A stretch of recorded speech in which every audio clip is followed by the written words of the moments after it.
The envelope felt heavier than paper should. My name typed clean across the front. No return address. I opened it standing in the driveway, suitcase still in my hand from the business trip. Inside, a court notice. You have been accused of child neglect. Failure to appear may result in arrest. My vision tunneled. For a second, I thought it was a mistake, a wrong name, wrong address.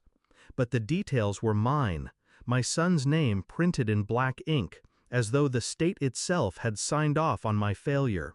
I stood frozen, the sound of the neighborhood fading, the rustle of trees, a dog barking 2 houses down. All gone. Just silence and the taste of metal rising in my mouth. Neglect? Me? I hadn't even stepped inside my house yet. And suddenly it no longer felt like home. Inside, the air was stale, curtains drawn. My wife was in the kitchen, humming. Too calm, too practiced. I slipped the notice onto the counter without a word. Watched her face as she read. No shock, no confusion, just a flicker. Too quick to be grief, too sharp to be fear. Must be some kind of mix-up, she murmured, avoiding my eyes. But I'd seen it, the tiny satisfaction she thought I wouldn't notice. Neglect accusations don't appear out of nowhere. They are planted, watered, fed, and she had been tending something while I was away. The walls around me suddenly felt unfamiliar, every photo frame staged, every smile rehearsed. Our son's picture on the fridge, his gap-toothed grin, mocked me. Was this her plan, to erase me from his life? Quietly replace me with someone else? The thought coiled itself around my spine like ice. I said nothing, but inside, the silence was already plotting. I moved through the days like a ghost, careful, watchful, collecting pieces. At night, while she slept, I checked her phone. Deleted calls, erased texts, a second number hidden under bank. At work, I requested school records. The notes were subtle but deliberate. Father absent at pickup. Child often waits with mother's friend. Absence, neglect, the seed she'd planted. I scheduled a meeting with the clerk at the courthouse. She told me, flat voice, tired eyes, that the complaint had been filed anonymously. A whisper with legal teeth. Anonymous. But I knew the handwriting behind the mask. Every smile she gave me was another knife hidden behind her back. She thought I was blind, thought she'd already written my ending.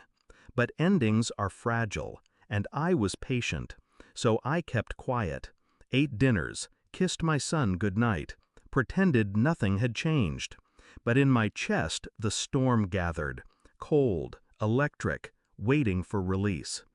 The truth arrived folded in a manila envelope, a private investigator's report, photographs, dates, places.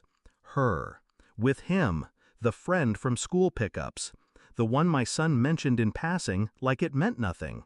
Not neglect, replacement. She wasn't erasing me because I was unfit. She was erasing me because I stood in the way of her new life. I waited until dinner. She placed a plate in front of me, same routine as always. I slid the envelope across the table, said nothing.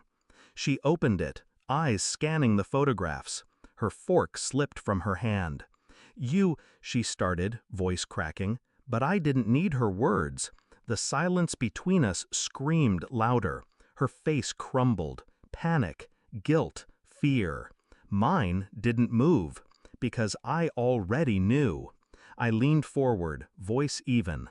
I never neglected my son. But you've neglected the truth. She shook her head, muttering excuses.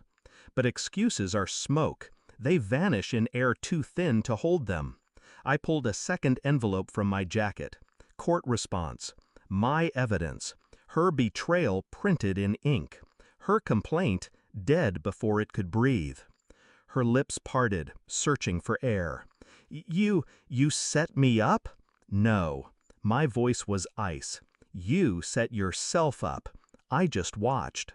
She broke then. Tears, trembling hands. But tears are weapons. I'd seen them before. They meant nothing now. I stood, took my son's photo from the fridge, slid it into my pocket, left her sitting at the table with her failure spread in front of her like a corpse. The night outside was sharp, cold. I walked slowly, breathing it in. There was no rage left in me, no pleading, just clarity. She thought betrayal was power, but betrayal is a blade that cuts the hand that holds it. She would live with her collapse, with the weight of the silence I left behind. I had been accused, judged, replaced in her mind. But the truth was mine, and I had carved it out piece by piece.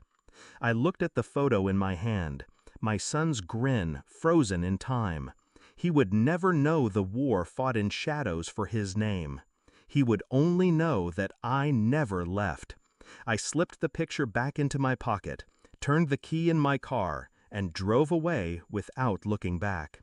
Some battles are won not by fighting, but by refusing to bleed.